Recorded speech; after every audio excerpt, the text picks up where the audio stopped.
वो सूरज जिसमें समा सकती है 13 लाख पृथ्वियां। वो सूरज जिसमें हर एक सेकंड में होते हैं 1 लाख करोड़ परमाणु बम जितने विस्फोट। उसी धधकते सूरज से आंख मिलाने आदित्य L1 अपने सफर पर निकल गया। 1 0 भारत ने चंद्र विजय के बाद एक और सफल उड़ान भरी और दुनिया देखती रह गई।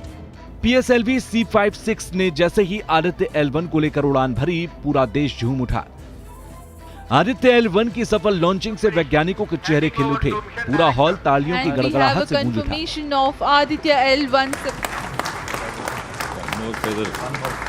It will start its journey to the L1 point, a very long journey of almost 125 days. So let us wish all the very best to Aditya spacecraft. Aditya L1 की परियोजना निदेशक निगार शाजी ने इसे एक सपने के सच होने जैसा बताया। It's a dream come true for team Aditya L1, and I'm extremely happy that Aditya L1 is injected in the intended orbit flawlessly by PSLV as always. And Aditya L1 solar panels are deployed and the spacecraft will be normal. And Aditya L1 has started its 125 days of long journey towards L1. We have our Earth burns to rise the orbit, and followed by the trans L1 injection, and finally insertion into the halo orbit in the Sun Earth Lagrange point L1. Once the Aditya is commissioned, it will be an asset to the heliophysics of the country and even to the global scientific fraternity.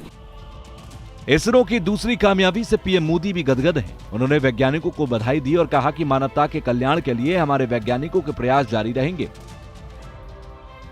सूर्य के अध्ययन के लिए Aditya L1 को धरती से 15 lakh kilometre दूर Lagrangian 1 बिंदु पर स्थापित किया जाएगा। आदित्य L1 को यहां तक पहुंचने में 125 दिन लगेंगे। आदित्य L1 सूरज के रहस्यों से पर्दा उठाएगा। सूर्य के तमाम रहस्य क्या है, ये आज हम आपको बताते हैं।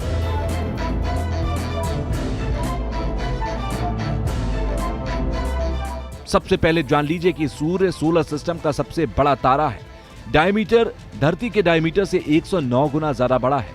सूरज इतना बड़ा है कि उसमें 13 लाख पृथ्वियां समा जाएं। ऊर्जा इतनी कि 1 लाख करोड़ परमाणु बम से निकली ऊर्जा भी इसके सामने फीकी है। सूरज 460 करोड़ साल का हो चुका है। अगले 1000 करोड़ साल तक बने रहने की संभावना है। सूरज और पृथ्वी के बीच की दूरी करीब 15 करोड़ किलोमीटर है। अब जानते हैं कि सूरज का निर्माण कैसे हुआ। दरअसल सूरज गैस का एक विशाल गोला है। करीब 450 करोड़ साल पहले ब्रह्मांड में गैस और धूल के बादल होते थे। इन धूल के बादलों से दूर एक तारा हुआ करता था। ऊर्जा कम होने की वजह से इस तारे में भयानक विस्फोट हुआ, जिससे सूर्य बना। सूर्य की ग्रेविटी की वजह से बाकी एस्टेरॉइड इसके चक्कर लगाने लगे। इनके आपस में टकराने की वजह से सोलर सिस्टम और बाकी ग्रहों का निर्माण हुआ।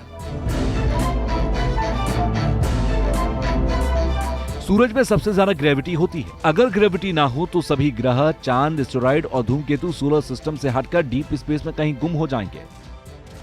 दरअसल सूर्य 3 चीजों से मिलकर बना है और ये 3 चीजें हैं हाइड्रोजन, हीलियम और हेवियर एलिमेंट। हाइड्रोजन 91%, हीलियम 8.9% और हेवियर एलिमेंट 0.1%। हेवियर एलिमेंट में oxygen, carbon, nitrogen, silicon, magnesium, neon, iron और सल्फर होता है। सूर्य के तापमान की बात करें तो कोर वाले हिस्से का तापमान 1.5 करोड़ डिग्री सेल्सियस है। ज्यादा तापमान की वजह से सारे पदार्थ गैस फॉर्म में होते हैं, जिसे हम प्लाज्मा कहते हैं। सूर्य का प्रकाश 6 लेयर पार कर धरती पर पहुंचता है। ये लेयर है corona, chromosphere, photosphere, convective zone, radiative zone और कोर। सूर्य के केंद्र से प्रकाश 3 लाख किलोमीटर प्रति सेकंड की रफ्तार से बाहर की ओर निकलता है। सूर्य के प्रकाश को धरती पर आने में 8 मिनट 30 सेकंड का समय लगता है। माना जाता है कि हर तारे की तरह सूर्य का भी खत्म होना निश्चित है। एक वक्त के बाद सूर्य के अंदर होने वाला फ्यूजन कम हो जाएगा। ऊर्जा की कमी से सूर्य सिकुड़ने लगेगा। एनर्जी की कमी से सूर्य की बाहरी परतें ठंडी होंगी और सूरज टूटकर बिखरने लगेगा। बाद में सूरज ब्लैक होल में बदल जाएगा। आदित्य L1 सूरज के इन्हीं रहस्यों का पता लगाएगा। सौर तूफानों के आने की वजह, सौर लहरों और उनका धरती के वायुमंडल पर असर जानेगा। कोरोना से निकलने वाली गर्मी और गर्म हवाओं की स्टडी करेगा। सौर वायुमंडल को समझने का प्रयास करेगा। जाहिर है भारत का सूर्य मिशन बेहद अहम है, क्योंकि आदित्य L1 सूरज के कई रहस्यों से पर्दा उठा सकता है। Team news nation.